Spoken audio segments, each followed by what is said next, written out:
how come these Anthrax guys are so fucking rich and we're broke, man? Fuck these guys. What's going on here? I was like, that was a defining moment, man. And you guys were always so cool and nice. But I'm like, how come you're so much richer than we are? I don't get it. What's the deal here? We weren't. We just didn't eat. The David Ellefson Show. Greetings, everybody. David Ellefson here. Welcome to the David Ellefson Show with my cohort here, Joshua Toomey. Hello, and David. How you doing, buddy? How are you? I'm doing well, man. This has been a lot of fun so far. Can't wait to get into the guest this week.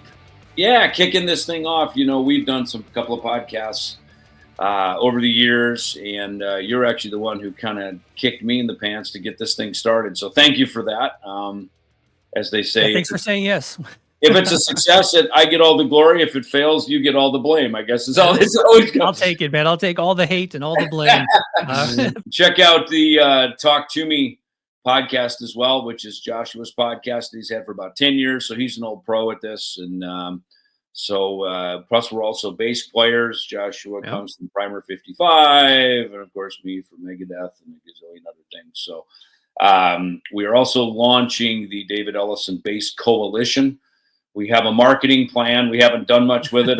Just naming you're in the Bass Coalition. Joshua, you're in it. I'm in it. We figured I'd wear my Morley Law Cliff Burton shirt so we can grandfather Clifford Lee Burton into the Bass Coalition as well. So hey, before we dive too far into it, I want to ask you a quick question about Cliff. Yeah.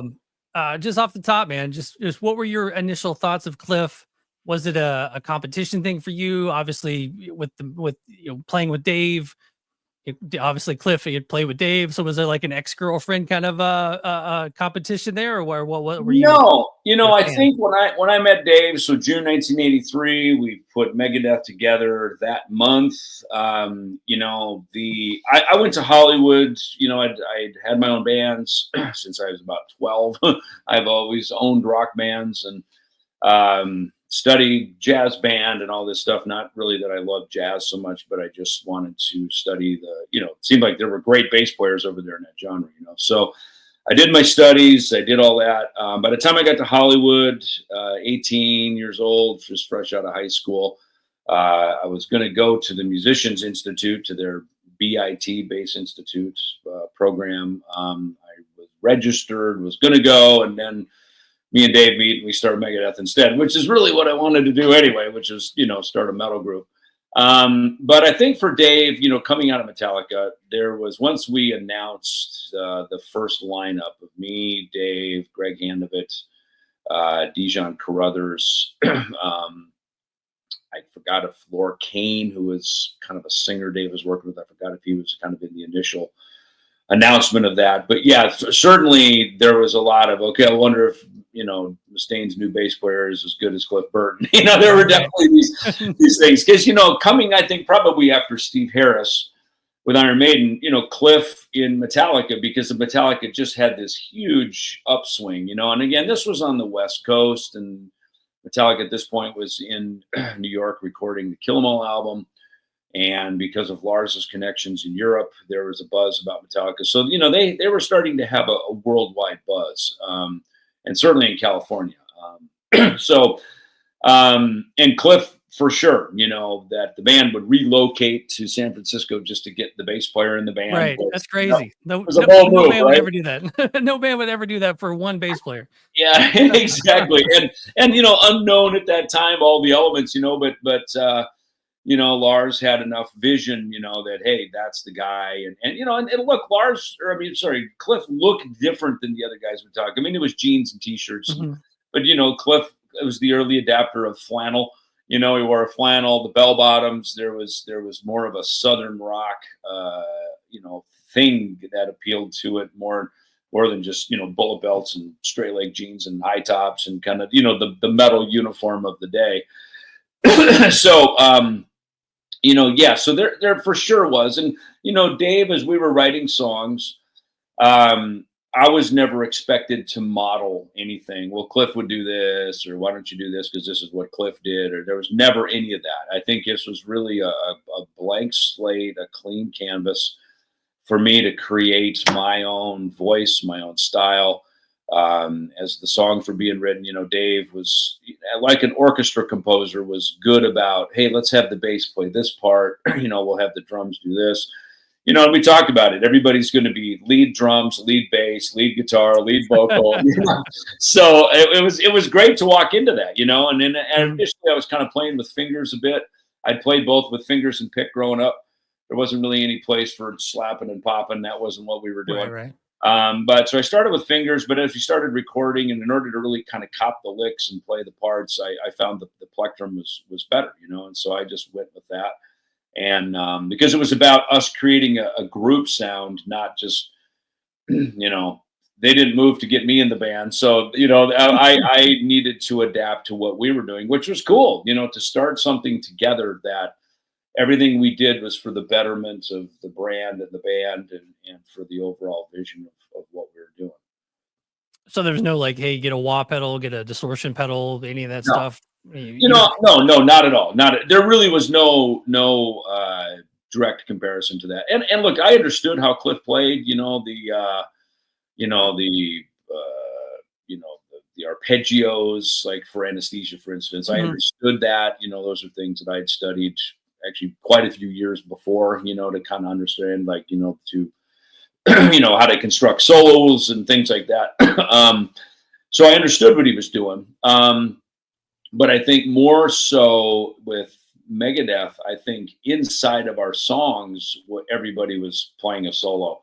The songs were constructed in a way that it was all very aggressive, progressive, and that's why live we didn't need to do these big, long, extended solos, like Van Halen did, or that was kind of the arena rock thing. Okay, now in order to give everybody a break, someone take a solo, and we didn't really have to do that because inside of our songs, like, what more do you need to hear? I mean, we're giving it all, everything we got into the songs, Yeah, I mean, there's definitely moments where you're like, oh, there's David playing bass. And like you'll kind of come out of nowhere and hit a little biddly doodly doodly, like one that I always went back to was like Tornado of Souls, like where you're just like, like out of nowhere, you just kind of hit a little hammer on, pull off, little crazy, almost like finger tapping or something, Yeah, you take no prisoners for sure. And then look, in the beginning there was obviously Bad Omen, My Last Words,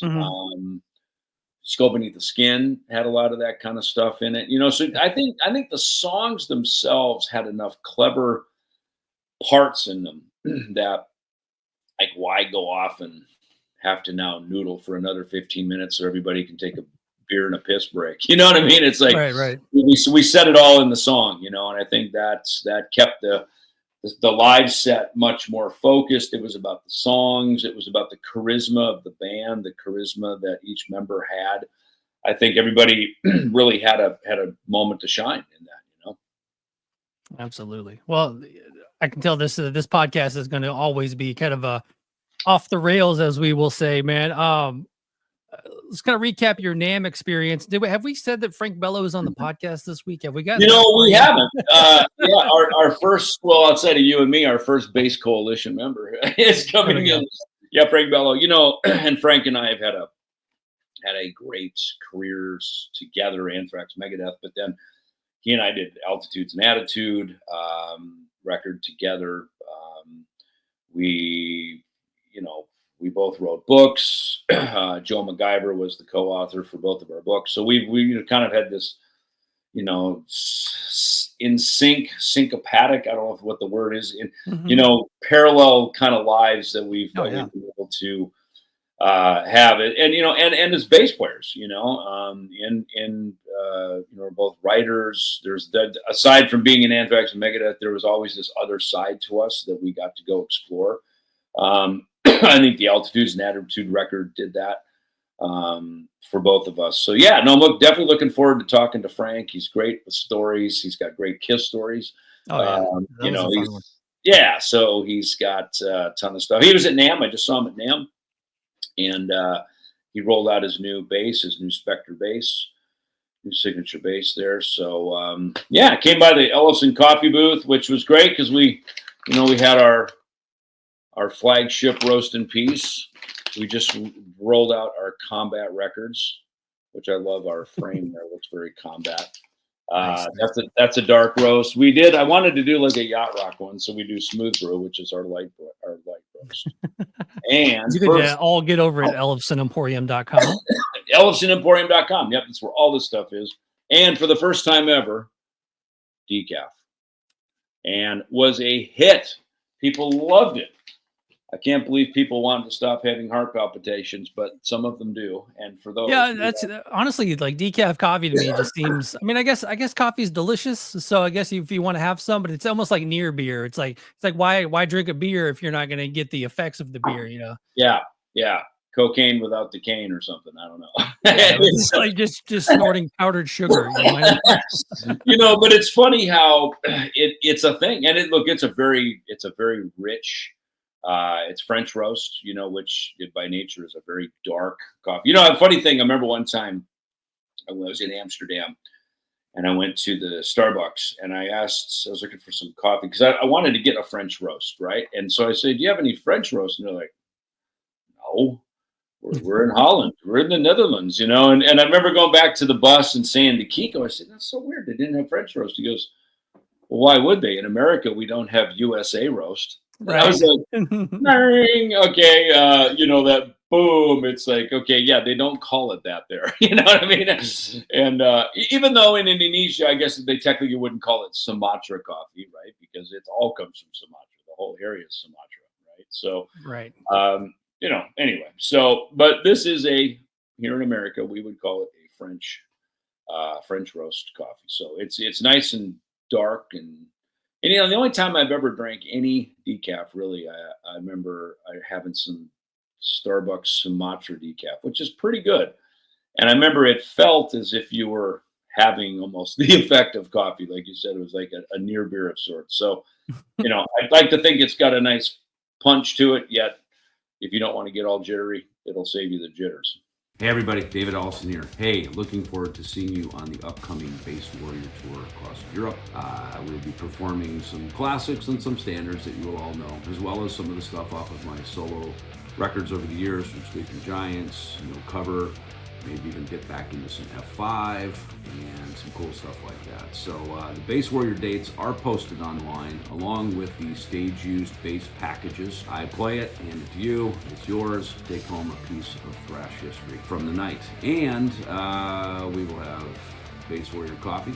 We will also have merch, CDs, all kinds of other cool stuff. So come on out, it should be a fun night out. The dates are posted, but I'll read them for you here as well. We're going to kick off. These are all in March, by the way. So on March 6th, we start in Rome, Italy. The 7th, we'll be in Trofarello, Italy. And then we move up into France to the Champs-Élysées in the Del Vigno, which is actually sold out. That's on March 8th. Then we're over to Mannheim, Germany on the 9th. We're up in Flensburg, north of Hamburg on the 12th. Reichenbach on the 13th, and then we're over to Dolmeko, Poland on the 14th, Velden, Australia on the 15th.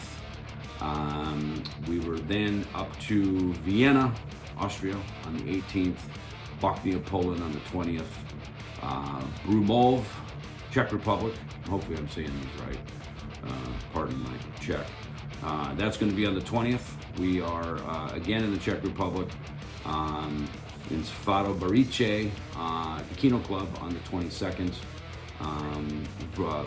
Vroruki in Slovakia on the 23rd, and we'll be finishing on the 29th in Cremona, Italy at the Music Factory Live. So those are the dates. Come and check it out. We look forward to seeing you there on Bass Warrior 2025. Kind of recapping NAMM, how was your NAMM experience this year?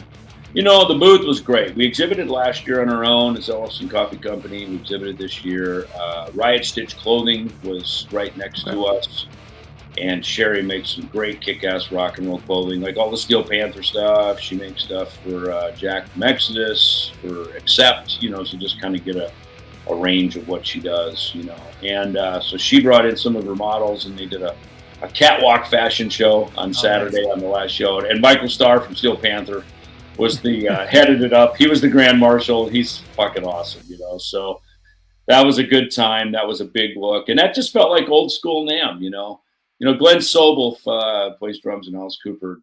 He's come the last 2 years, and he said to me after last year, he goes, "Dude, your booth was like the most happening booth in the whole place." And he said it was like old school NAMM, just a whole bunch of people and cameras, and it feels like paparazzi, man. Like it's like that's what I remember NAMM really before COVID, before things shut down. And I always call it new NAMM, like NU, like new metal, new NAMM. Right. And I like to think we're part of that. I'm the only artist who's exhibiting there.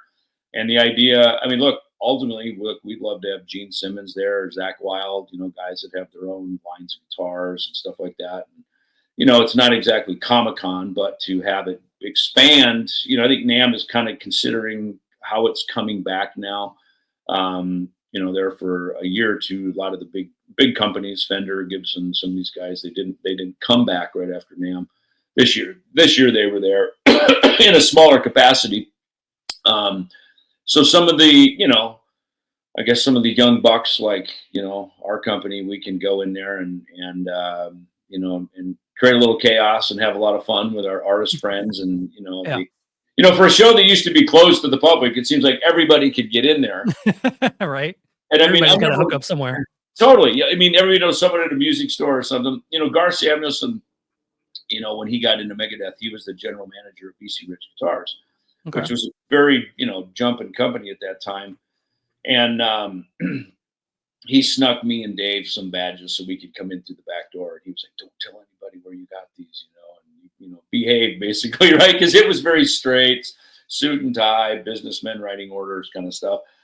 And, I remember then as a couple years went by, Ken Hensley, who played keyboards in Uriah Heep, he became the artist relations guy for Ampeg, which was very cool because he was very suave, had this British flair about him, and a true rock star. He carried himself like a real rock star, and he was there as the artist relations guy for Ampeg, and I'd get to know Ken years later. And so I thought that was such a great thing. And basically his boss then moved to Peavey and hired me when Megadeth broke up in 2002. That's how I got that job for Peavey. He goes, "Hey, you're my new Ken Hensley. You're the rock star, who uses Peavey. Go get other rock stars using our equipment." So that was, probably our first brush years ago, even though I know it was a different artist relations guy before me that had brought Primer 55 into Peavey. But, had some dealings with Bobby Burns a little bit, of course. And of course, he and I would cross paths a little bit with Soulfly on the Prophecy and some of that stuff. But yeah, as far as NAMM, it was I remember Dean Guitars, they had like these strippers with like a runway walking their guitars down. And that's kind of what Riot Stitch did with their thing. She got some of her model chicks and Michael Starr, and so it's like, oh, I've seen this movie before, and Dean Guitars back in the 80s, because Dean was always like this cool cutting edge, sexy kick-ass rock and roll guitar company, and they had no shame about it. And so, I just kind of seen these things at NAMM over the years. So it's fun to kind of bring the flavor of this back and the spirit of it back. Cause again, it's pretty much open to the public. I mean, everybody's there, and, fans are there to get autographs and hang out and see and be seen and be part of the mix, And with all the NAMM jams and Metal Allegiance being there and all that good stuff, you got to get on stage with Marty Friedman again, man. How was that? When was the last time you played with Marty? And then how was getting up with him today or over at NAMM? Well, Marty and I have stayed in touch. We're good friends, and we've had the discussion many times. People come, "Hey, let's get you and Marty playing on something," or "Hey, let's get Marty to jump up and play a Megadeth song." And he doesn't want to. He has not wanted to. In fact, when he played with Dave, Budokan and Bakken, I was happy to see it. I was kind of surprised he did it, but he looked happy doing it. And then he's since said it seems like he's closed that door. He's written his book now, which I'm reading, which I know a lot of it, the story, just because I've, lived with Marty for 10 years in the submarine of rock and roll, and the tour buses and stuff. So, and he and I came from kind of similar backgrounds. We came from good families and stuff. And and then loved, heavy metal and rock and roll and all that. So funny, last time I played with Marty was at a Metal Allegiance show. Jackson Guitars was a sponsor this year. and Jackson Guitars had sponsored that one. It was over at the Grove in Anaheim, and Marty's band opened the show, or was one of the support acts. And then at the end, he came up and played. Ironically, we played a Metallica song. We played "You Can Destroy" or something, you know. Yeah. And I remember Cliff Burton's dad, Ray, was there. Oh, awesome. And Mark Rest in peace, Mengy. Ray. Yeah, Mark Mengy is a huge, obviously, Cliff Burton fan. So Ray was sitting right there on stage in a folding chair and just kind of loving all of it. Doing this kind of, and I think that might have been the year that Cliff's Aria Pro signature bass had come out as well. So they had put out, which then led obviously to this whole thing with Morley. You know, the Cliff's signature wah pedal that he had, the distortion wah pedal, the Aria Pro bass, and all that kind of stuff. Yeah, and then Marty and I were jamming a Metallica song together, which is great because we were both big Metallica fans. You know, it's kind of weird being in Megadeth because you'd have to kind of watch how excited you got about Metallica. But, you know, Marty and I, you know, back in the 80s and 90s, you know, we would just shake our head and go, man, these guys always fucking hit the mark, man. They just hit the bullseye every time. And I remember watching on the tour bus in England or in Europe, watching the year and a half in the life of Metallica, which is kind of the recording and Oh, yeah. right of the Black Album. And me and Marty are just like, we're all in the same band. I mean, it's, you know, first guitar shopping, me and Marty were out guitar shopping, you know, and it was, we're just all in the same band. It's the same thing. We think alike, we do this. So much of our two bands were so syncopatic, you know, with just, you know, how we lived and how we thought and just how we approached the day-to-day life of you know, being in our bands. Hey everybody, David Ellefson here. Hey, I want to invite you over to my Patreon community. For $8 a month, you will get exclusive content and also episodes of the David Ellefson Show podcast. You will get them a week early before anybody else gets a chance to see them.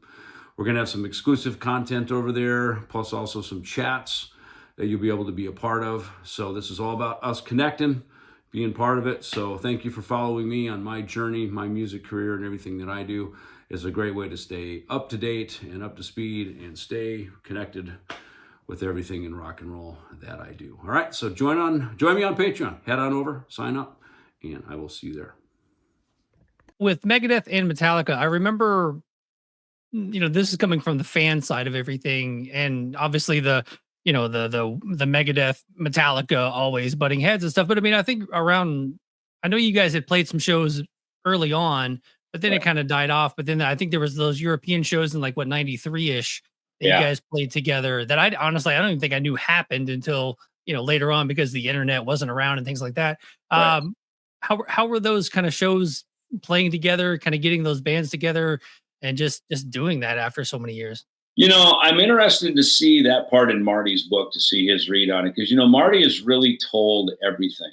And not in a mean-spirited way, just kind of very factual. You know, I know Marty's voice very well, and I told him last, you know, at NAMM, I said, you know, your book it can tell it's your voice. You're a great storyteller. You remember the details. And, you know, that was when the whole Dave went to rehab, Budokan was canceled, our whole year was wiped clean, and you know, so it was decided by the powers that be that we should go on tour with Aerosmith, which I think we lasted 2 or 3 shows until we got off that tour.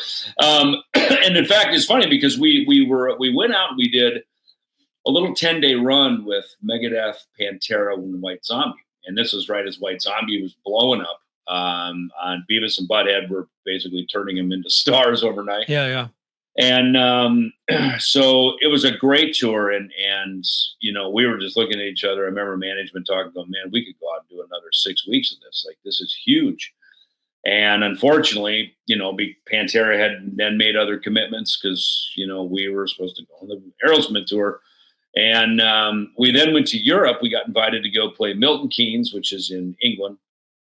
It was going to be, I think the original poster was Metallica, Megadeth, Alice in Chains. It ended up, Alice in Chains didn't play. It ended up being Metallica, Megadeth, The Almighty, and Diamond Head. Okay.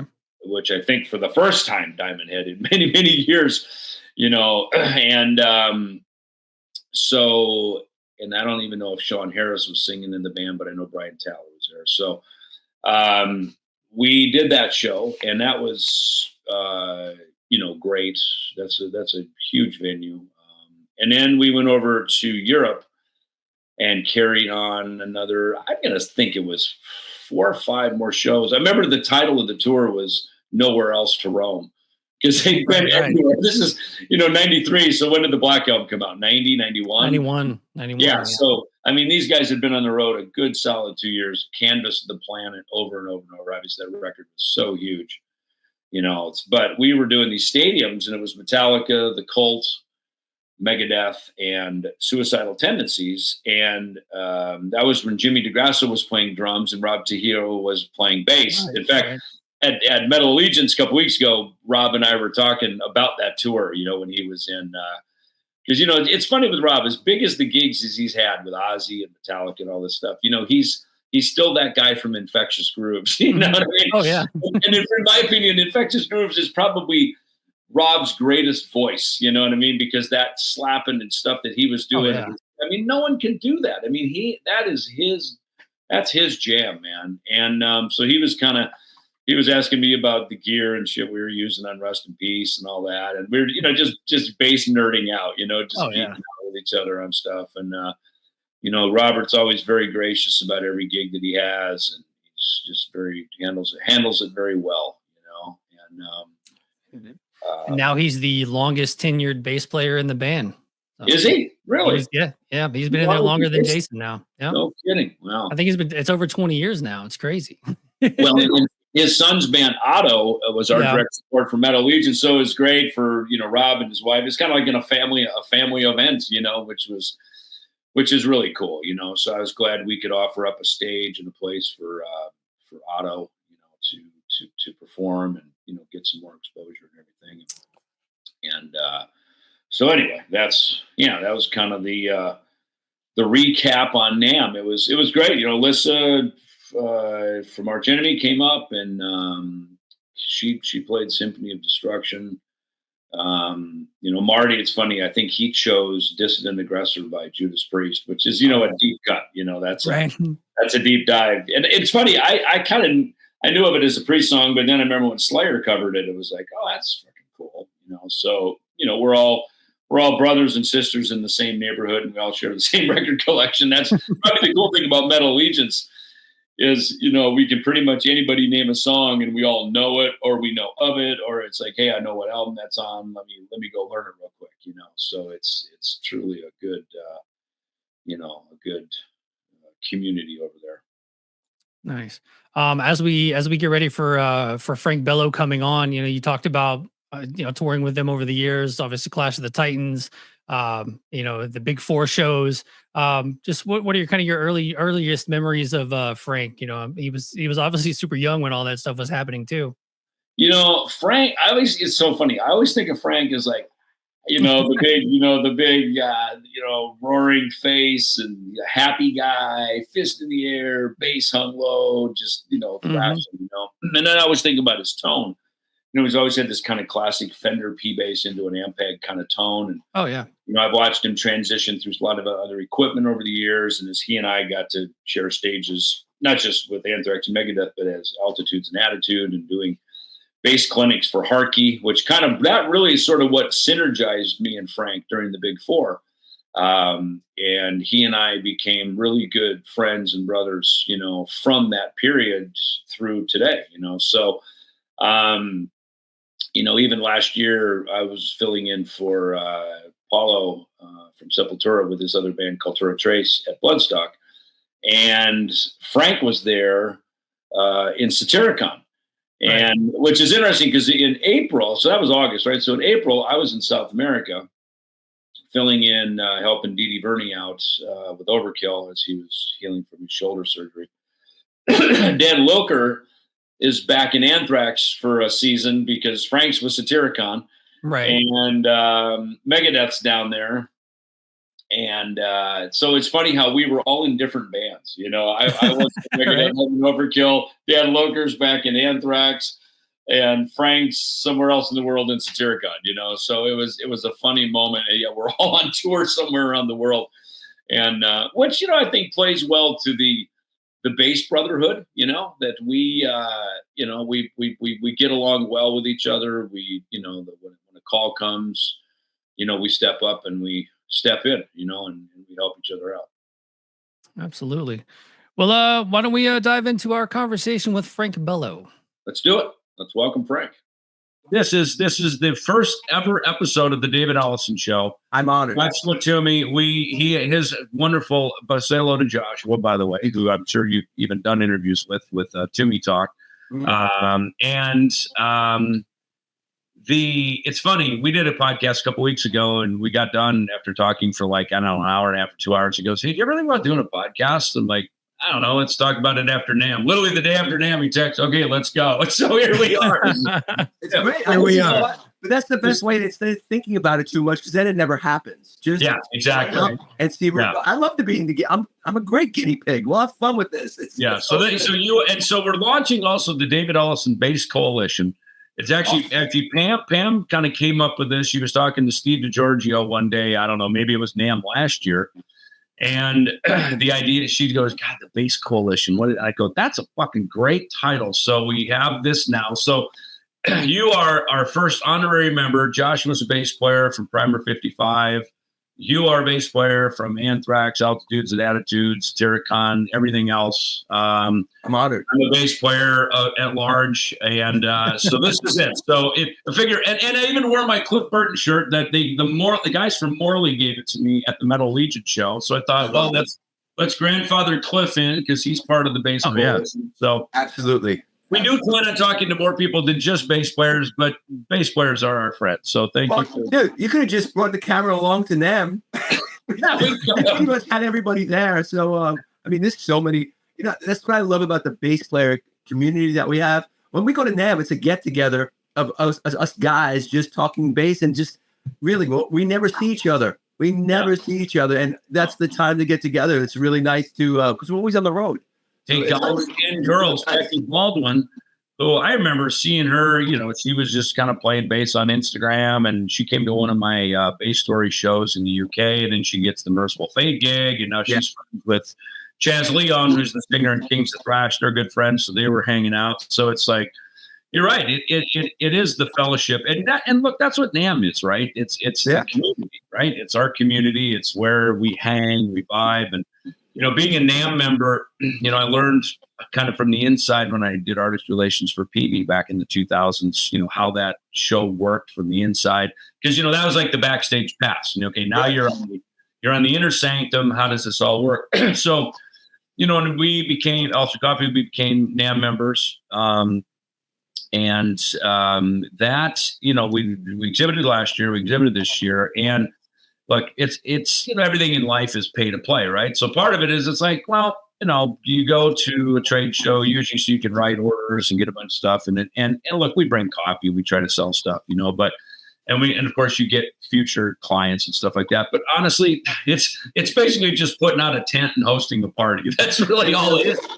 And you have the Ellefson tent, which was really everybody. I came there like a couple of times throughout the NAMM, and every time the lounge was packed with people, and you could have a standing room only. I found it hilarious. It's like, look, this is a hang now. It is. Nobody's selling anything. We're just hanging out and just talking as friends. Yeah, just hanging out, bullshit. Kip Winger was there, and he said, "Kip, get in the line and frickin' sign." He goes, "Oh, I don't know." I said, "Get over here." So I threw him in the line, and he was there with me and him and Glenn Sobel, and I think Michael Starr from Steel Panther, who did the great catwalk, because our neighbor, we brought Riot Stitch clothing in.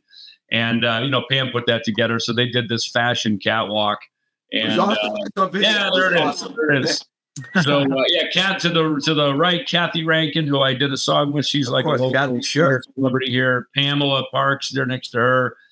Jessica Chase, who did the Ultimate Jam Nights, was fantastic. Yeah. And, of course, Olga from The Whiskey is there. So there it is. There's the lounge. So, it's so cool. Like, I like for people to get a look at this from the inside of what we do, because this is a good idea to make them see what's the attraction. Yeah, we go for our companies, and it's all good. It's all very organized. It's organized that way. But the fun thing for us is like I'm going to NAMM. Okay, I know I'm going to go home with the flu. I get the whole thing. That's going to happen.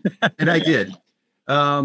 but it's also, I know I'll get to see my friends, and that's what really draws me. It's great to talk to the companies and talk to people about your products that you're advertising and stuff. But the real fun of it all is seeing my friends again, who I haven't seen in forever, and just to catch up on what's going on in our life, blah, blah, blah, all that stuff. Now, speaking of which, you did a few things. You played the Ultimate Jam, right? And I did. Who did you play with, and what song did you play? Alyssa from Mark Trenemy. I did. It was Doug Aldrich, which is awesome. Nice.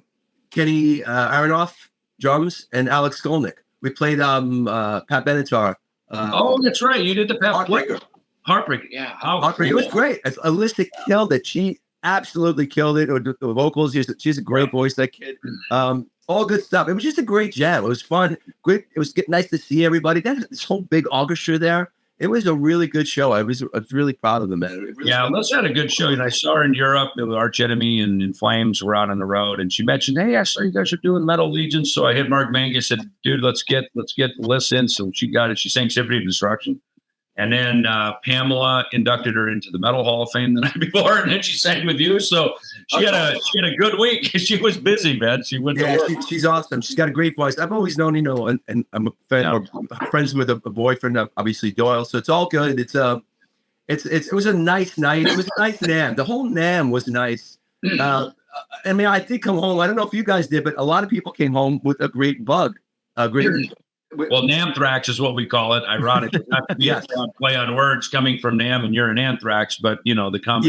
Yes. And you being the first guest right after NAMM, so thank you for putting it all together. No, it's all good. I'm just recovering from that stupid. It was a rough one too. When you come home, it's not just the cold; it nails you. It's like a week's worth of. You know what's funny about that, dude? So it's the meeting place for people from all around the world come, right? So everybody brings their germs to one convention center in Anaheim, right? and let's think about it. So I didn't get sick this year. I don't think I even got sick last year. But when I was with PB, you would for sure, because you're there about a week, right? You go Tuesday, the show would start Thursday. This year was only 3 years of the trade show. Normally it's through Sunday. Right, 3 days now. Yeah. So it's a week of your life, but you think about all the germs from all around the world. I mean, think about this shit probably coming over from Asia. They've been bringing SARS and COVID and shit over for years. So all these horrible diseases that we've gotten at NAMM, it was probably some COVID variant the whole time. No doubt in my mind it wasn't. You ever know the point where I now know when exactly the point of me getting sick and when I caught the germ. You ever do an interview? And this person is like this, doing and he's coughing up shit and all that. I know the exact point. I won't mention names and stuff, but I absolutely got it from this interview. And I knew it was going to happen. And I was kind of resigned to it because, okay, this is it. I just got a piece of spit right on my lip. I felt it. I felt the spit go on my lip. I said, that's now infecting me, that little germ. And I'm a hypochondriac at this point, my fucking life. Yeah, right. Yeah. So it went in my lip and went on my lip. It definitely spread. And a couple of days, Monday, I got home. Monday night, I started feeling the symptoms. There you go. I got it. I'm done. Okay. I was telling Joshua earlier when I went to South America with Overkill back in April, we bought all this prednisone, right? Because you can buy it down there over the counter, which is awesome. Well, it was mostly for like altitude sickness and stuff, right? And so I usually travel with some of that shit because if I get anything, it's usually some upper respiratory crap, But I was handing this shit out like candy, because everyone loses your voice, right? Part of NAMMthrax is your feet hurt. Yep. Lose your voice. Yeah. And then you still got 2 more days to talk to. You got to take this shit. So I'm handing it out to people are like, oh my God, I got my voice back. And it kind of gives you, it's a steroid, right? So it gives you a little bit of you get a little jack, and it gets you through, until you can come home and just really be sick for real, like you were able to do, So, but what are some of the other things you do to just stay safe on the road to keep from getting sick? Because fuck, the show must go on, right? Well, it have to, and let's face it, at this point, nobody really stays off until they can't get out of bed and all that stuff. So for me, what I do, I try to pump up the vitamins and all that stuff and all these stuff that's supposed to keep you away from it. Right. So, but the bottom line of it all is, there's really no defense to it. There isn't. You're going to get it, and you might as well just. If I'm on the road, I'll bring a mask so I don't infect everybody else. For the both of you guys, man, what's the sickest you've ever been on stage? In Europe, of course, because we live in Europe, touring and stuff. I had 103 fever on stage. No, buddy. I had 100. I remember playing because we didn't want to lose that, and it was just one of those things that it was a rough one. And the thing about adrenaline, and Dave, you'll know this, when you play, you kind of get that. Thank God for that adrenaline spurt. Comes off when you first start, and then you don't feel it until the end. You come off stage and you're just dead. But the adrenaline comes in and really pumps you up because it's the crowd and it's the vibe, and thank God it gets you through it. But after that, man, woo! So nothing is worse than having a fever and having to just touch the strings of the bass. It's like, ow, it hurts, right? Everything hurts. Your ears hurt. To have punishing fucking double bass slamming to you through the side fills, right? And have just slamming metal jamming on your body, and all you want to do is just like lay there and just die, right?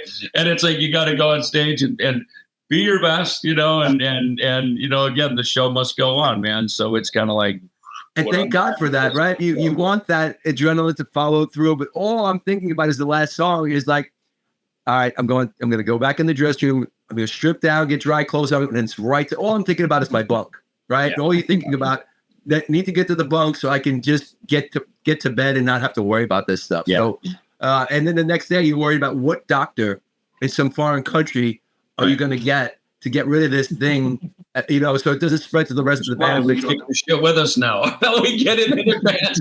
That's why I go to South America. I'm like, okay, what shit can I get down here that I can't get in America without a prescription? And look, you and me, we've got rock docs around the world now. Yeah. But yeah, in fact, I was literally right before you got on, I was just texting my rock doc saying, hey, I'm going to be doing some traveling. Can I get restocked with some antibiotics or something? Because, you're right. By the time you're sick, that's the worst time to go looking for a doctor in Prague or, in Chile or wherever, because, hopefully the promoter knows somebody, but by the time they get to the venue, you get the prescription. Now you got to go get it filled. It's like now another show has gone by and you hope you're not leaving town going, oh my God, I'm dying. So it's, the realities of showbiz. Yeah. I remember the last time I had a pretty good one of this COVID nonsense, right?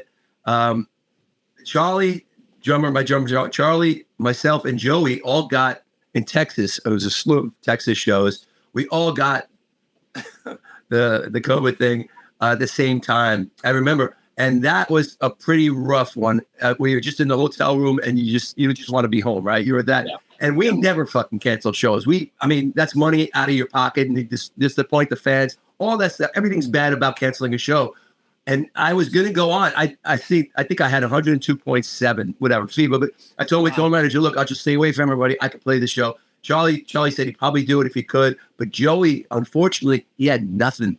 It wasn't in his voice. So it was rough. It was rough. So we had to cancel a couple of shows, which never happens. But that's part of it, though, man. When it gets you that bad, when you're that bad, and then you have to cancel, you're screwed. You have no choice. That's it. Hey, so we're all three bass players here, and you're holding the new prize. I was lucky enough to stop by the Spector booth on Friday when you rolled out your new bass. So the new Frank Bello Spector bass. Behind you, you've got Mesa equipment. So give us the lowdown, dude. It's the new Frank, new year, new rig, man. Give us the rig lowdown. Here it is. For me, it's about putting, and this isn't a salesman thing. I'm a player who wants to pass it on now at this point. Look, we've been very, very fortunate in our lives for what we've done. We have a great fan base, and we have people who trust us. We have people who trust us to play quality that works and that you could bring to a gig and not have to worry. You plug in and play. For you and I, it's always been about plug in and play. That's your instrument. That's great. That's always been me. So, I was with a couple of companies. Look, let's be honest. I've been with a couple of companies in my life.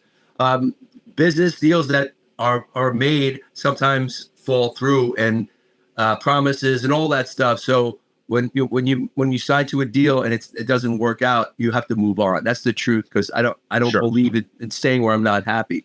For sure. And so I had a great conversation with Doug Wimbish.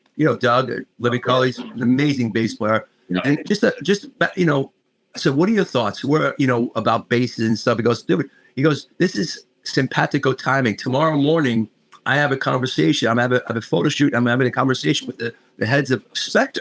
I'm like, what? And I know he's a Spector guy, but I wasn't even going to go there. He goes, get out of here. And so long story short, it just happened. He put me on a FaceTime with one of the head guys, this guy, John, really good dude. And it all worked like that. It was a snowball after that. And told him what I like, what he liked, what they needed. And it all really worked. And it's a New York company. This is a very New York thing. They're upstate in Woodstock, which is awesome. So I can get there anytime I need to fine tune anything, which I did with this bass. So this is a very, very New York thing, bass player thing. And they're a bass company. Yeah. They're a bass company who care about bass. So Joshua, do you have a Spector? I have a Schecter.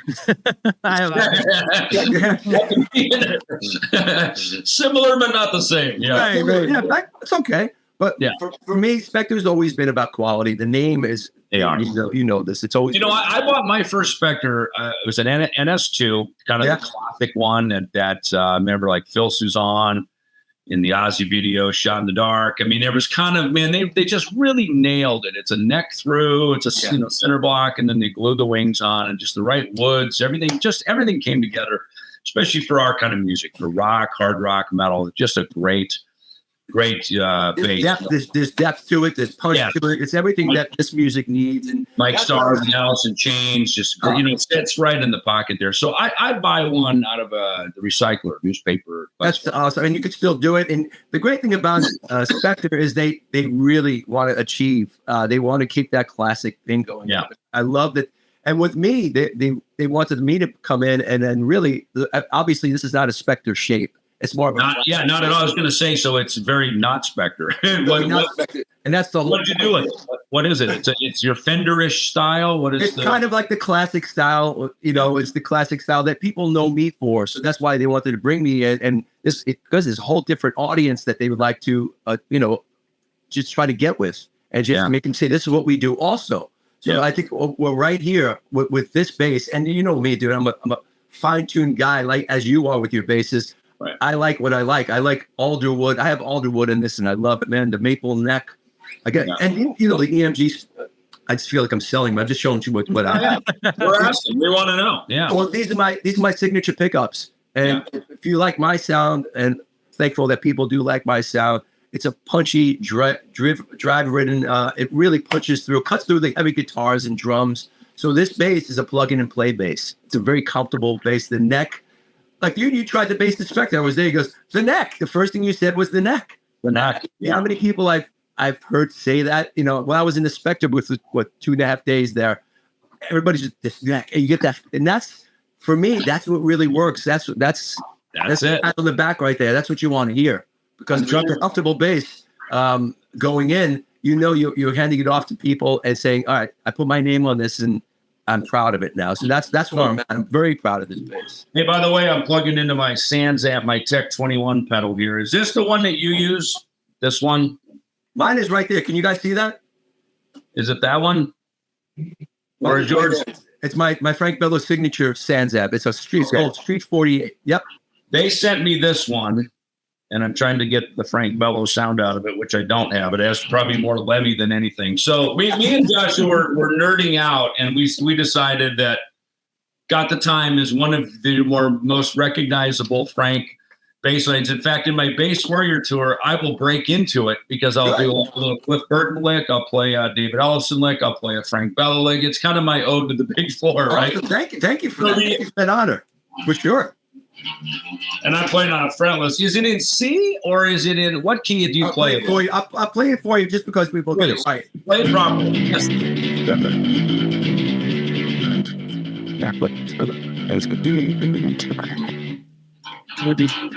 Yeah. Now, I don't even know what the fuck tuning I'm in, and I'm playing fretless. That's why I didn't know what the tuning you were, so I don't want to say Look, did I say my brother? You got to go. You just gotta pick what's Frank playing? There it is, right there. So I love that lick, dude. I love that version of the song, and that's my go-to. So just Joshua, I've played at like Metal Allegiance. Like John Bush will come up and we'll play Room for One More only. And I've asked Frank, I said, hey, there's something in this song. Can I just go over this part? And Frank would go, yeah, that sounds about right. I'm like, you fucking help me out with the part. That's enough. It's funny because that Room for One More, that's it. Like, drop shit. It's drop D, I think. Oh, it is? And I don't know if you and I ever went over it on film, on video. No. I haven't played that song in forever, right? And I just one of those. I love that riff. It's just it's a fun song to play. That the whole thing is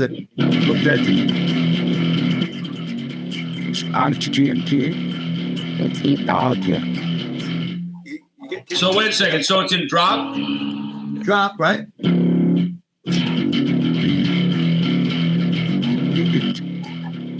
So where do you start? 5th fret? 3rd fret, right? It's open D, right? That's the G, right? Whatever that is.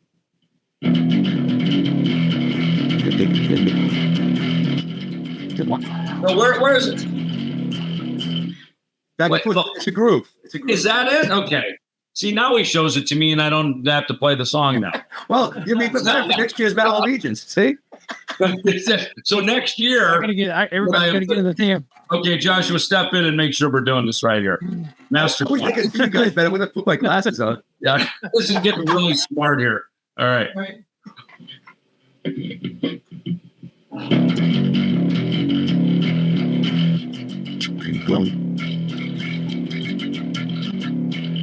Good. Does that make sense? It does make sense. And now that I don't need to know the song for another year. So Joshua's my witness. If I hit Frank and I go, hey, dude, can you show me that lick again? He'll go back and he'll say, go back and watch that first episode. Just watch your podcast, man. Let me think if there's any of the licks they need for next. Yeah, we're good. I think we got it. So, you know, dude, you know what was the blast at the Metal Allegiance? I mean, I just came in to say hello to all you guys, see all my friends. That's the great thing about NAMM also. I get one show, I get to see most of my friends who I haven't seen forever at one show at the Metal Allegiance. So it was really nice. But, you know, you guys, I don't think you played, Jack played bass on the Anthrax song, right? He did, yeah.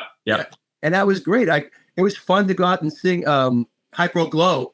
The background is a song, an Anthrax song, if you guys don't know it, it's called Hypro Glow.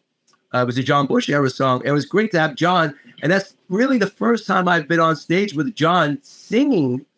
And I can't tell you how many years, but it felt so really nice. You know, it's just a really great vibe. And I wanted to ask you that because, first of all, Portnoy picked that tune. That was like a deep cut. That's like, you know, song 7, side 2. You know what I mean? Right. Deep cut. You got to be a fan to know that, which is cool. Yeah, and he was right. It was a really cool thing, a cool song to have and in the set. And thank you for coming out and hanging on that. But so you've gone through really 3 singers, if you count Dan, but especially with Joey and with John. You got Neil in there too.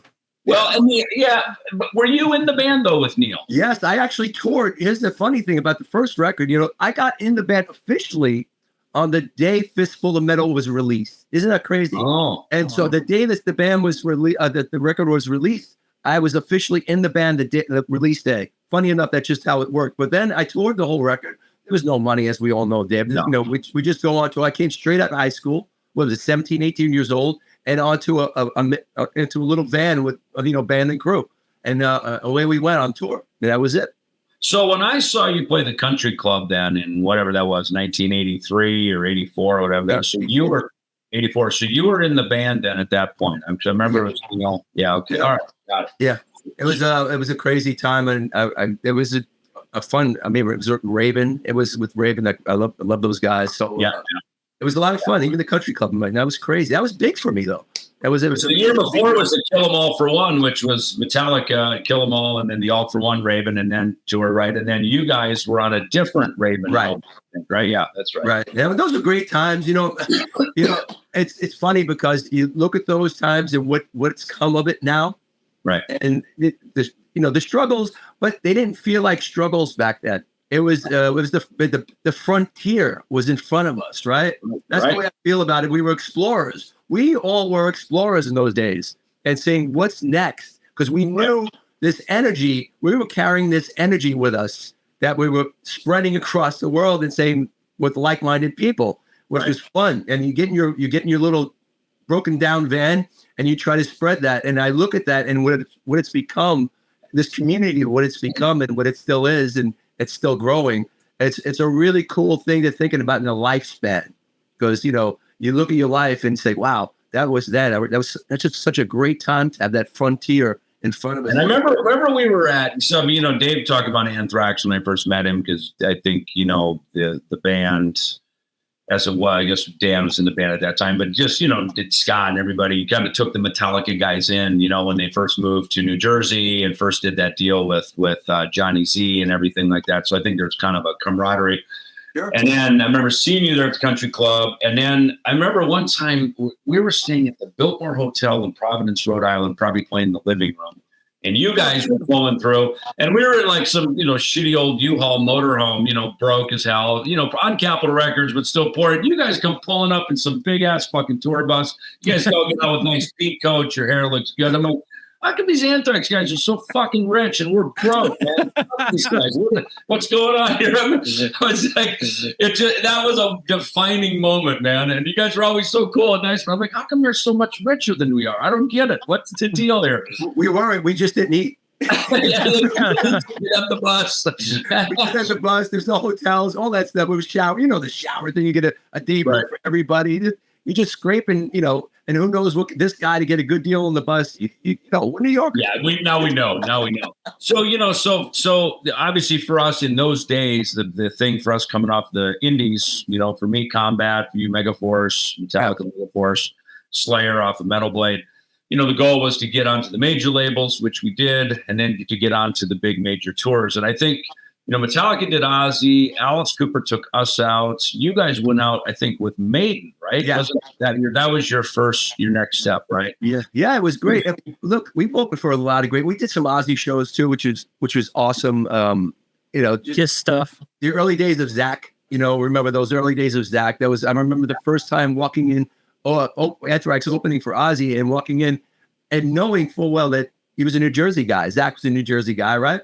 Yeah. Remember the whole look. He had the construction boots on in the dressing room. You're wailing and going to his dressing room, and he's just one of the guy that you know. You know, right. So he's always been that same dude. He still is. Yeah, he still is. He still is that same guy, and you gotta love him. So these were great times. You know, that's like kind of like another book somewhere about the openings of all these. And you know, you're like when we opened for Kiss. I mean, these are big deals for fanboys like you and I are, right? Yeah. Because I mean, poor Gene and Paul. I asked them every question. You know, every question I ever wanted to know as a 15-year-old kid that I found out. And these poor guys had to answer every question, but they did, and I really respect them for that. So speaking of which, I wanted to bring up your book, because this is so. You know, I knew you, the happy fist in the air, always kind of smile, that guy, right? And then we did our Altitudes and Attitude record, right? And I remember we were talking about it, I think, in Bass Player Live or something, the event hosted by Bass Player Magazine, and you said, "Hey, I know the guy to produce it," because we didn't know if we're going to make a clinic, you know, some clinic songs or whatever. And I remember you sent over Booze and Cigarettes, and all of a sudden it was like, okay, we got real songs here, and there it is. There's the album. We did the EP first, and then we did the full length album. And Jay Rustin was there, producer, and he's a bass player. So now he's by mentioning his name, he's now part of the Bass Coalition. So that's true. Welcome, Jay. Good point. And so we went over to his studio there in Sherman Oaks and started, you know, making our record with Jeff Friedel cutting tracks. But as you were bringing songs in, and even the songs were kind of, you had a nice sort of cheerful feeling about it. And then they started looking at the lyrics and going, whoa. Like heavy dark lyrics, dude. What's going on? So we got to have a conversation. And I got to know a very different Frank Bello, the human Frank Bello, the father, the son, the family man, and obviously you and Charlie, he's your uncle. Yeah. I didn't know a lot of these dynamics as they started to come together. It's like, oh, okay. And I remember we were talking about, I said, dude, you got to write a book, you know. And Snyder had written my book with me. He'd written a book on Cliff Burton. And I'm glad it finally worked out. And we're going to hope to have Joel here on the show with us because he's also a bass player. Absolutely. And now part of the bass Joel, FYI, Joel has an amazing son bass player. Dude, this guy rips on bass. Ask him about it. This kid really rips. He's the next generation, which I'm very proud of. Awesome. Okay, good. Now, when I first got the book, besides this handsome man on the cover, I don't know about that. Thanks. Right. I saw it forward by Gene Simmons. I was like, okay, you got my attention, right? Being, again, the Kiss fan. And I knew that you would go hang out at their management office, whether you're managed by Bill Coyne, and basically stand there and talk to them pretty much. Still. And you go very in depth on it. But I tell you, this forward from Gene, when I read it, I literally was in tears. I mean, I was getting choked up going, thank you. Knowing your story, knowing what this forward was that Gene wrote, not as the God of Thunder, but as a man, as a human, as a family man, similar kind of upbringing as yours in a lot of ways, with the family of origin stuff. I just want to read something here from Gene. Sure. He said, he goes, thank God for this thing we do, this suit of armor we wear on stage, like Gestalt therapy or Dr. Yanov's primal scream therapy. Look it up, he says. Playing music allows us to be in a padded room and scream our heads off to try and get the rage out. It's part and parcel of what Frank's band Anthrax and my band Kiss does. We get up and play aggressive music. It's an outlet. It lets out some of that rage, at least for a while. When you're quiet for a while, it creeps back. So it's good to keep playing on stage in front of people. And I was just like, man, if that doesn't describe, I think, the heart and soul of every, not just musician, but certainly a performer. And I think we have comedian friends, we know actors, right? We go into character. Because when we're on stage, we go into a character, right? And like we talked about, even when you're sick, you got to be in character, you got to put it on.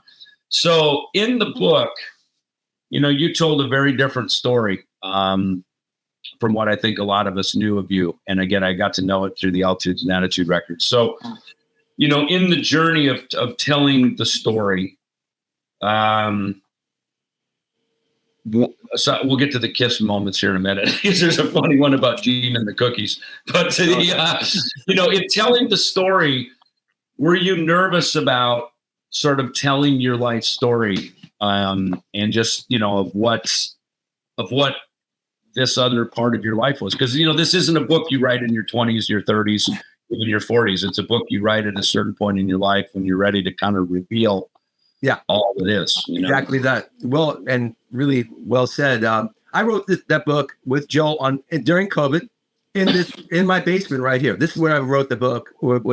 He was in England. I was here, and I at first was very, very close to the vest. And because I didn't know how much I wanted to reveal, because look, there's a lot of scarring. Everybody's got stories. I'm no different than anybody else. But the truth of the matter is, if what it came to be was, if I can help somebody going through the same stuff or something like it, that traumatic stuff that I've gone through, and you can get off the floor, brush yourself off, and say, all right, what's next? That was the catalyst to make me go and I open up more. And just kind of after a while, I remember I know you don't drink, Dave, but I do. I had a bottle of vodka on the side there. Some of those stories in that book, just to get through them, because in talking about my brother's stuff with his murder, and I couldn't get through it. And there were breaks that had to be in a shot. And during talking about it, because it brought me back to the same spot where that murder happened. It was just terrible, right? But that's the kind of revealing I think that needed to happen, because people go through crazy shit in this life. And look, if I'm available to open myself up and make a say, look, Frank went through this and he's getting through it. He's getting through it and he's moving on with his life. Maybe I could do that instead of going the other way. That was really important to me. And then maybe it's the age I'm at right now. Maybe it's just the kind of person I want to be. Yeah. Just paying it forward and just helping somebody get on, because fucking life is so ridiculous right now, and move on that they can. If I did it, then you can do it. That's kind of goes with our playing. If I can do it, you can do it. You kind of would pay it forward. That's where I'm at with that. Hey, so to touch on a funny Kiss story, I love the story about who is your friend that would always he was always with you, and you guys went to Electric Ladyland, right? Where they were mixing, was it the Unmasked album? Well, it was actually, remember Right Track Studios on 48th Street? Electric Lady was another story that was great too. But this was the specific story you're talking about. Right Track Studios on 48th Street. Now it's condos, of course, like everything else in New York. Of course, yeah. Tom, my friend Tom, I grew up in the Bronx with, Tommy was responsible for getting me the audition with Anthrax to get in the band. That's, he was friends with everybody. So, hey, you should learn the songs, blah, blah, blah. I did. Tommy was very responsible for that. Tommy was also a diehard Kiss fan, like crazy diehard Kiss fan, knew everything about them, what they did, where they lived, all that stuff. Tommy would find out when they were recording all that stuff. He knew the studios, because we live in New York. We live in the Bronx, which is about a half an hour from New York City. We took a bus for $3. I remember that, $3. Tommy and I would get on a bus and go down and harass these poor guys in Kiss because we're a diehard fan. That's where we're at. So we would wait. I'm talking like now it's February in like 13-degree weather. We would wait outside. I remember on Madison Avenue, a coin management, and literally with our leather jackets on, freezing our balls off, waiting for these 6-foot-something guys with long hair and suits on because they could only be Kiss. Who else would that be? Of course, Like, nobody different. So like on the cover of Dress to Kill. Yeah, so remember, nobody in those days, nobody knew what these guys looked like. Remember that. So because we didn't know, we knew to look for these tall guys. And in those days, they wore the platforms on the street. It was crazy. It was awesome. So we did, and we got to know them fan-wise. And I remember Gene, after a while, we were there so often. Gene and Paul, Gene would go, how do you know we're here? How do you find out? I don't understand. Is it broadcast somewhere? Are people talking about where we're at? You're always here. And he was annoyed and also fascinated at the same time. Because we would get, and this poor guy and Paul also, we just asked him every question that we wanted to know.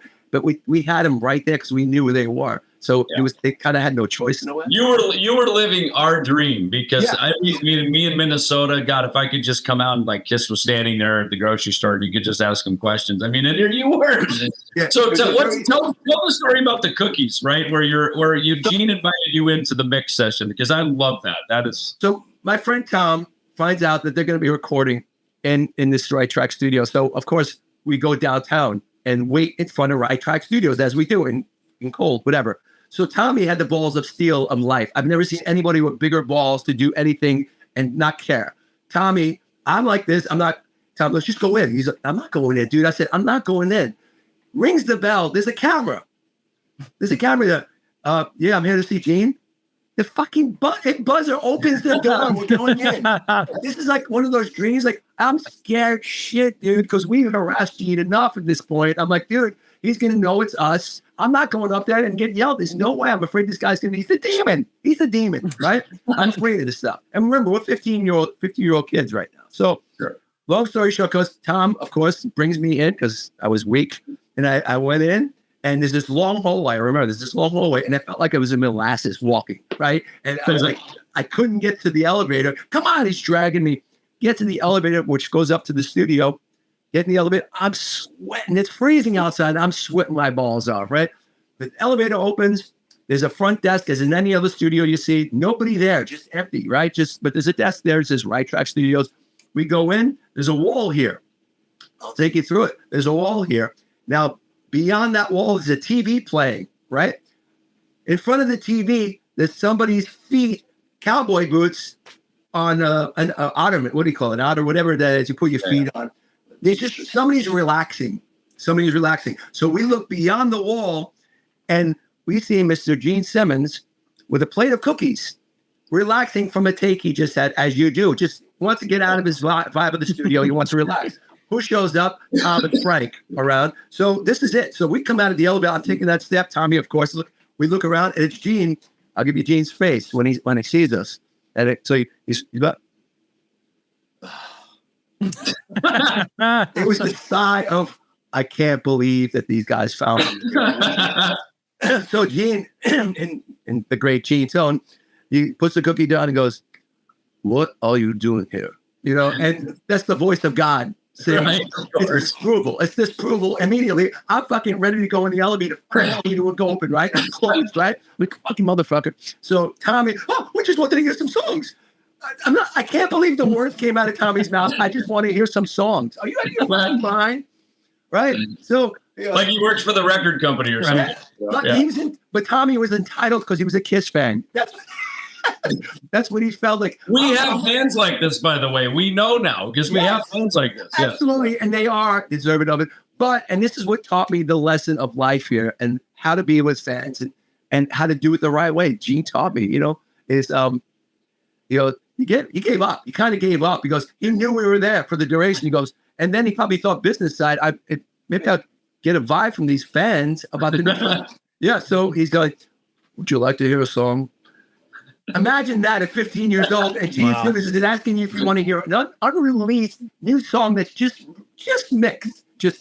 What album was this, by the way? What? What album was this? What album was Young and Wasted? The song we heard was Young and Wasted. I don't know. If you can find out what album that was. Yes, I don't know. It was the 80s Kiss. It was the 80s Kiss, but gosh, were you an 80s Kiss fan or a 70s? You were an 80s guy, probably, right?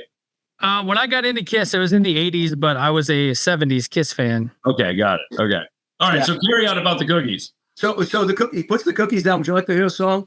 And so therefore, of course, I'm sure that was a Lick It Up. We couldn't say yes fast enough, right? Yeah. Of course we did. So he calls his engineer. Hey, would you let these guys hear the song "Young and Wasted" right now? So we're walking in on top of. We were floating in. It wasn't, and we're on cloud 9, dude. Yeah, right. He sits us down like we're It's so cool. He sat us down at the front, those seats in front of the board with these big speakers for the new Kiss song that we hadn't heard. Imagine that, putting yourself in that position. Can't even imagine. You can't. It was one of those dreams that it sounds like bullshit, but this is all true. Yeah. So we love it. It's Young and Wasted. It's heavy. His voice sounds killer. All that good stuff.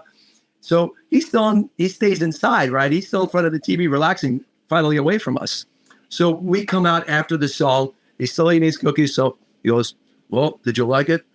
We bounced a bunch of voices we had. Our voices haven't cracked yet. We haven't, really matured yet. So every great thing we could say about the song goes, okay, now, guys, this is all well and great. But do you think I can get back to work now? It was like that. So that was our exit out. I've given you what you want. I'm giving you what you want. Do you think I can get back to work now? And so, and he puts his hand like this towards the elevator. Yeah, right. But it was. But then he offered you a cookie. Didn't he offer you a cookie? Here's the kicker, which I forgot. It's in the book. Yes. Yeah. So, so when we come out, before he said he's eating, and Tommy's staring at the fucking cookies. And I know what Tom's thinking. He's not thinking that he wants a cookie. He wants a Kiss cookie. He wants Kiss cookie. The best cookies.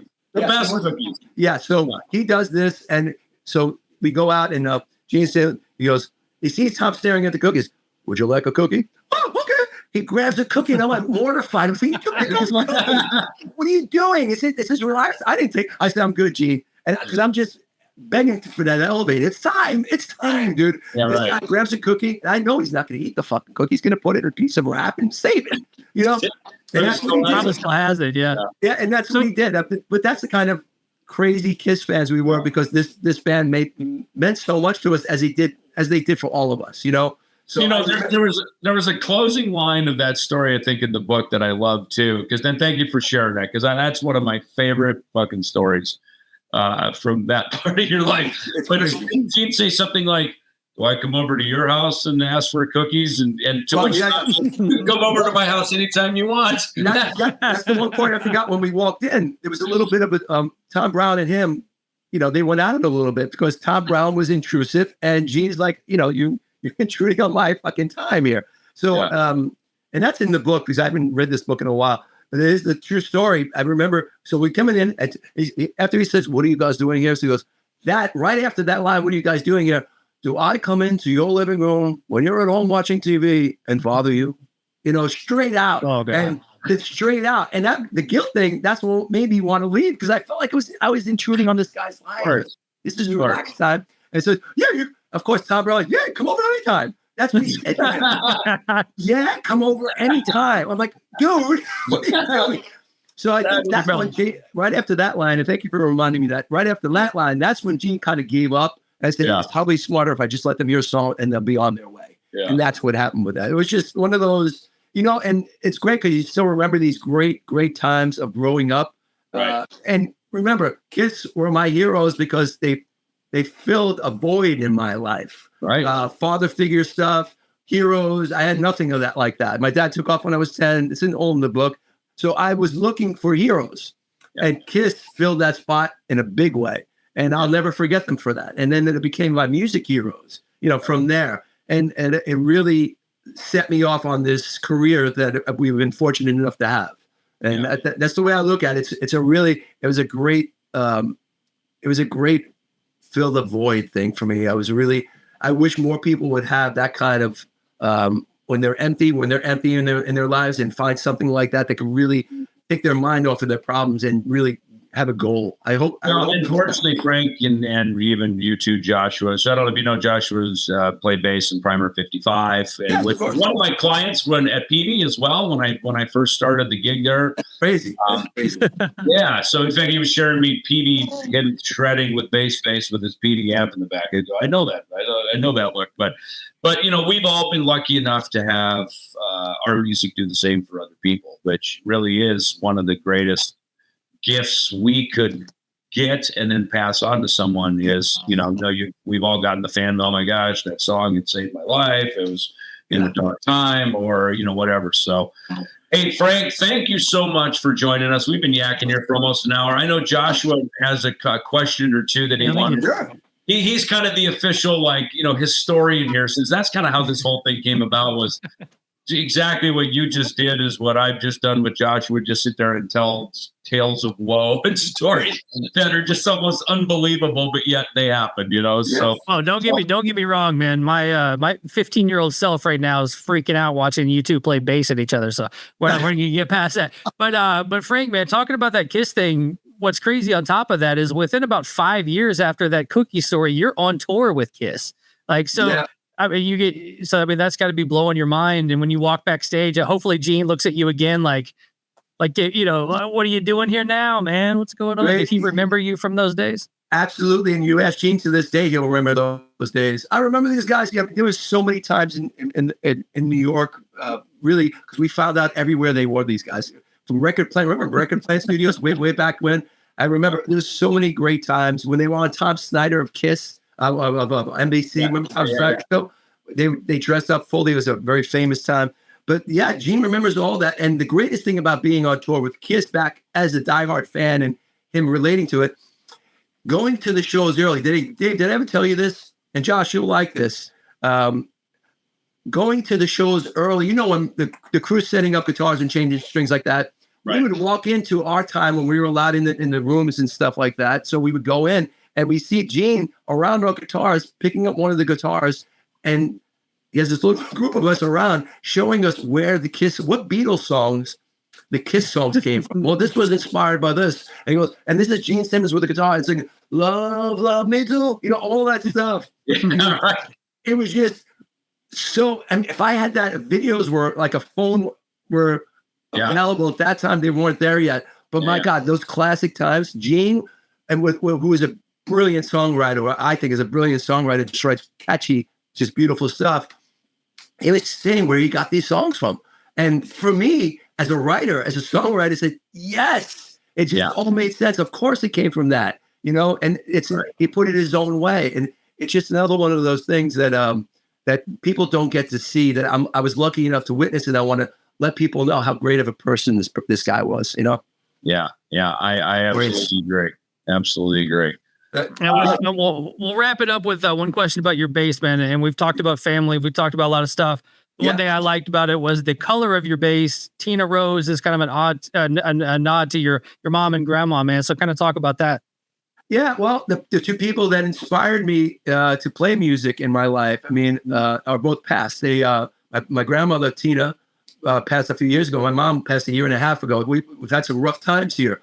So what better way, if I'm going to design a new bass, to pay tribute to these ladies who were always with Charlie Benanti and myself.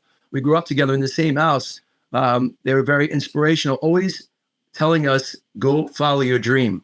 go follow your dream. And I think it was the very least I can do is like, yeah, because every time I see this bass now, or I pick it up, I'm picking up them with it. You know what I mean? Because they built me, they made me. So I'm gonna show them proud about what they've created. You know, and I think it's really important. So there is a story to this bass. It's made with love. It took a long time to make sure everything was right. The topping on it was the Tina Rose color, and it's a special purple. They really Spector hit it out of the ballpark with this because we went for it, and I'm really, really happy with it. That's cool. Yeah. Man, Frank, thank you so much for being our very first guest here on the My David honor. Ellefson Show. Welcome to the Bass Coalition. And I said it wrong earlier. I said talk to me. It's Toomey talk. No, I said Toomey talk. It's talk to me. Yeah, that's what it is. Yeah, I always get it backwards. And I'm not even dyslexic. But anyway, yeah, the Talk to Me show, also a great podcast. Joshua's the old pro here showing us how it's done. So Joshua, thanks so much for Good luck with this, guys. The best of luck with it, man.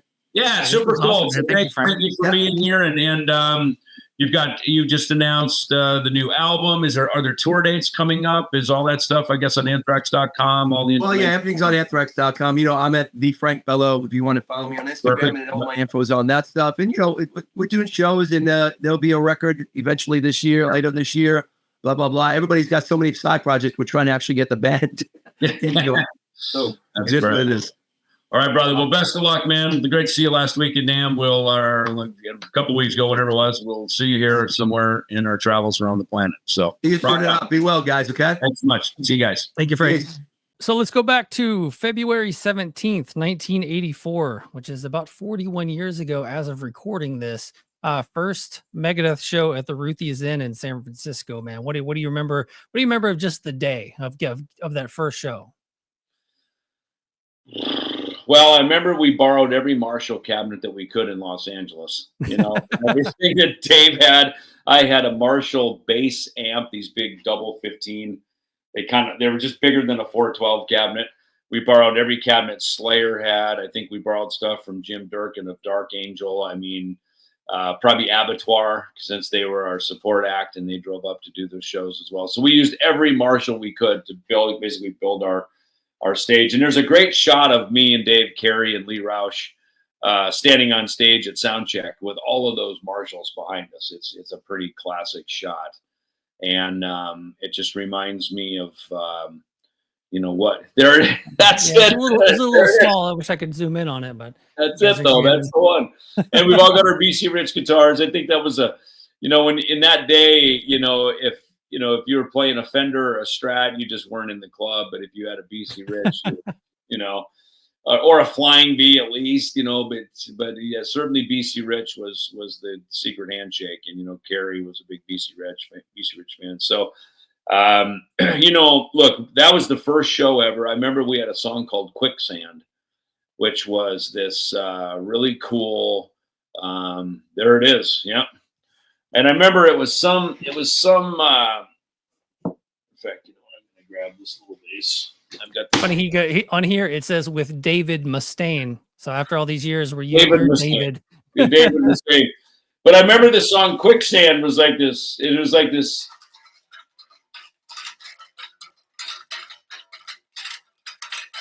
Right, it was like this pentatonic, dude. Right. Right, and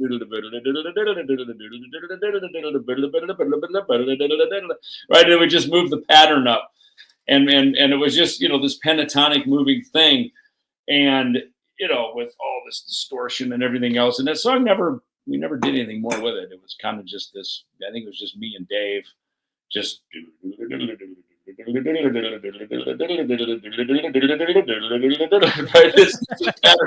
We were, I don't know, that was the thing, right? And we used a lot of these sort of harmonic minor, where you sort of play a minor scale and then you raise the 7, that kind of stuff. And then the diminished was the big thing, and probably the clearest description of a diminished, Dave's solo on the beginning of Mechanics. And Kirk. Oh, right. Yeah. Played the same thing at the beginning of the Four Horsemen. Right, that do. That is a classic diminished lick if there ever was one. So, it was a lot of that. And I just remember, didn't know what to expect with the fans. They were fucking nuts. I remember when I met Dave, when we started putting the band together, he goes, we're never playing any shows in LA. We're going to go up to San Francisco to debut the band. And he was right, because he had a big fan base up there from his Metallica days. They welcomed him back. They were thrilled. Why did you move there? That wasn't in the cards for some reason, and it very clearly was Metallica and Exodus turf. So, and not to mention we were broke, and to try to move. Right. I guess true, yeah. It's funny that that never was a conversation. It's like we never even talked about, we got to move to the Bay Area. It's we lived in sunny Southern California. Of course, it seemed like then right after we did those first 3 shows in the Bay Area in February. Then we did 2 more shows, I think it was, in April. Then Lee Rausch left the band right after that. Maybe within a month or so, Gar Samuelson came into the group. And of course, then he was a general manager of BC Rich Guitars. So that prohibited us from leaving. And his dear friend growing up was Chris Poland. And so our manager, Jay Jones, who got Gar in the band, he helped fund our very first demo. That was just me, Dave, and Gar. And then, he got Chris Poland in the band, and then we, got I think he kind of had maybe a bit of a hand in the deal with Combat Records, which led to Killing Is My Business. So, we were based in LA. That just seems to be, and Dave was a Southern California guy. He was a Huntington Beach, down in that area. That's where he came from. He had friends from down there. Still stayed in touch a little bit with Ron McGovney, who lived down in Orange County, who we should probably get on the show, by the way. We should make him would be a good one. Get him into the Bass Coalition. And it's because it's funny, on Mechanics, I actually play more of his bass line. I don't do the way Cliff did it. On Kill 'Em All, they slowed the tempo down. So, Cliff could play the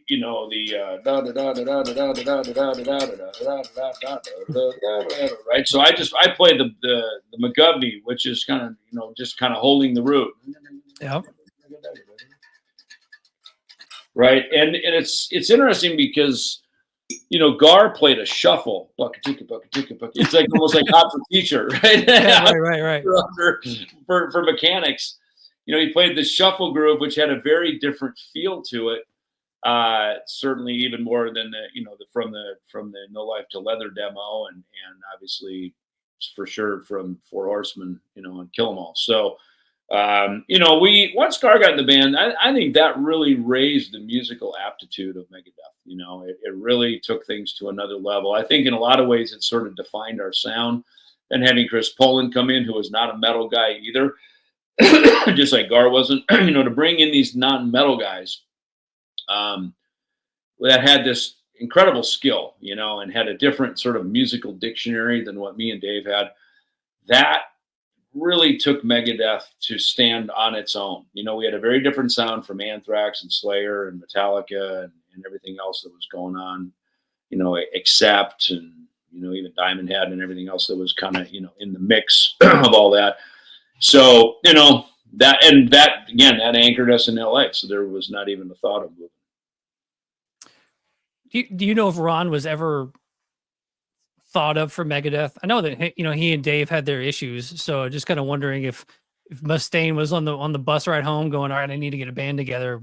I guess I might call Ron. No, I don't think so. No, because, I think when Ron left Metallica, he had a girlfriend who, Dave and I would go down to Huntington Beach and we'd go party with some of his friends, and Ron would be there with his girlfriend, who may have become his wife later after that. They were very much, like, they seemed like high school boyfriend, girlfriend kind of thing. You know what I mean? Like, that wasn't, Ron didn't have the mindset of, I'm going to just sacrifice it all and go be a rock star, which is what it required, Oh, it does. Yeah. That's that's what it requires. So he was way more settled into his, kind of a domestic groove, if you will, so no, I don't think, well, they were friends, and certainly they shared an ex-Metallica, kind of brain, they, and maybe that helped even further their relationship a little bit by the time, I met Dave, both of them being on Metallica. But yeah, no, I never heard any discussion at all.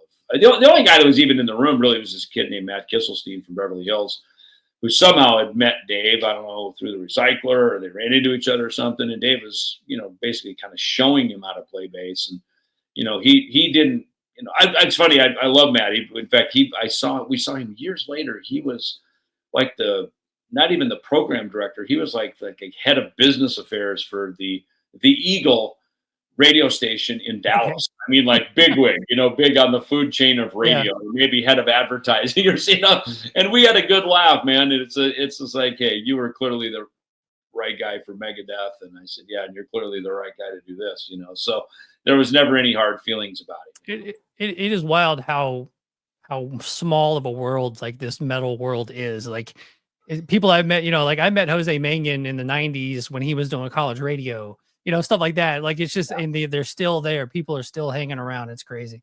Yeah. And it's funny because your generation, because you're a year or two younger than me, your generation, and I noticed that when I was working for Peavey, I'd call, the Nickelback guys or Slipknot or whoever, and they're like, oh my God, David Ellefson on the phone, like, which is exactly what my boss wanted, the Ken Hensley for Peavey. Yeah. You know what I mean? Like the guy, but it was interesting how much impact our genre had on your genre, and then of course your genre grew up and then handed that down to a whole. So it's funny, and everything goes in these kind of 10 and 20-year cycles, where things just sort of, get handed back down. Well, that's what I've talked about that a lot with artists like Killswitch Engage and things like that. Kind of the bands that came after. I mean, I'm still those guys' age, but the guys they kind of came after me. So it was like we all grew up listening to Metallica and Megadeth. Then we got bands, and we started, like I started getting into Korn and Deftones and Limp Bizkit. And then those like Killswitch Engage and Unearth and all those guys started coming out with solos and, kind of more thrashier stuff again. And I'm like, oh, I forgot about that. I love how, I love all that stuff. And well, I'll say this, I always felt like Megadeth publicly never got the same accolades and credit that people would give us in person, because in print, it would be like, who you're moving for? Oh, Metallica, Pantera, right? The two big ones, right? Yeah. And, look, they were huge groundswell up into the mainstream. So, deservedly so. But it's funny, Megadeth, as you meet people, even like the guitar player from Matchbox 20, I run into him in an elevator at a hotel in Cleveland. He's like, oh my God, Marty Friedman. Oh my God, you changed my playing. You changed my life forever. Marty, right?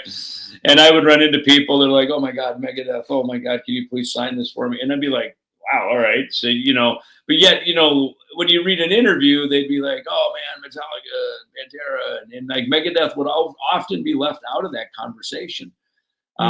So I found it flattering, but almost kind of a little unbelievable. I was like, God, I guess maybe we did actually do something and have some impact on some people's lives, because I knew we had our fans, but sometimes I didn't realize maybe how far it tentacled out into a lot of other musical influences, and especially like friends of mine. Mark Tremonti is one who always said, dude, So Far So Good, So What and Master of Puppets are the reason I play guitar. It's the reason I started. All I wanted to do was play metal. And then his career with Scott Stapp, of course, Creed, went into a different genre and a huge mainstream thing. But, he's told me many times, is like, dude, those are the records. That's why I play guitar. You know what I mean? So, right. And a lot of it is age group. Even Dan, from Disturbed and, guys of that age group, those were the records that were coming out at that time. And so, it's like for me, Kiss Destroyer was my record, right? I was kind of a year after Kiss Alive, whereas I remember Dave always liked Hotter Than Hell. He was 3 years older than me. That was a record he seemed to like, where for me it was Destroyer, So sometimes it's the year you're born, right, that determines kind of who you become as a musician and as an artist, because that's what's around you. Yeah, my Kiss fandom, I had older cousins that were into Kiss, and even down to they did a whole thing with the order we were born as the member that we were. And so I was like the sixth cousin. So I was Vinnie Vincent. I was just like, ah, great. But just growing up listening to, I remember putting the needle down and hearing Rock and Roll All Night before it was played out, obviously. And like, I remember just taking that needle and just playing it over and over when I was like 8, maybe 9. And just like, this is something different. This is something I like. And obviously getting into the makeup and getting into the whole, I thought that Kiss Meets the Phantom of the Park was a great movie. Like, you look back, you're like, this is awesome. This is a great movie. And, and it's interesting, isn't it? I always find it funny that my whole genre, we grew up on Kiss with the makeup and these fantasy characters, right? And a little glammy with we weren't into Bowie, but we were into Sweet. Sweet was like the kick-ass hard rock bitchin' guitars version. Styx wasn't glammy, but there was a stage persona to these bands, right? And yet then when we come out, it's jeans and t-shirts, and it's sort of, the Thrasher kid, boy next door kind of, look, a little more almost AC/DC, as far as just, this very kind of, plain normal look. I mean, we look like our audience looked like us, and the shows, go back to your question about Ruthie's. I mean, look, we were as entertained by them as the audience as they were by us, probably. I mean, we just we were like the background music, for their full-on freaking mosh pits and insanity and pummeling and everything. And yet, no matter how bloody that anybody got when they got out of the mosh pit, it was all high fives, good fun. That's why I think Exodus is such an important part of the thrash metal fabric. That whole murder in the front row mentality. And Bailoff and their songs and everything that they did, they really are the anchor, of the Bay Area and still are, even though that scene is long gone because people like, oh, dude, we got to get up to the Bay Area and play. It's like, dude, that scene's been dead for 30 years, man. I mean, that was done by the early 90s, that whole Bay Area thrash thing, that's all folklore.